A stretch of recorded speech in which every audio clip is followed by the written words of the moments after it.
যে এখানে আছে হলো বেগুন পোড়া, ধনেপাতা, পেঁয়াজ আর বেগুন পোড়ার মধ্যে কিন্তু লঙ্কা আর রসুন ঢুকিয়ে দিয়েছে। আমরা তো লঙ্কা দেই না, আমার বর বানিয়েছে বেগুন পোড়াটা, তার জন্য যে বেগুনের ভেতরে রসুন ফসুন ঢুকিয়ে দিয়েছে। এই যে রসুনগুলো সিদ্ধ হয়েছে, রসুন কাঁচা লঙ্কা।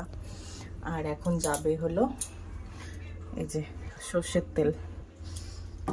তেল দেবো, দিয়ে ভালো করে এটা মাখবো। হয়ে যাবে এটা, এখন মাখার পালা।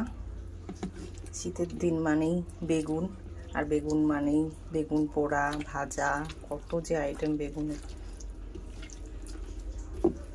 ধনেপাতা, গরম গরম বেগুন পোড়া দিয়ে ভাত সেই লাগে।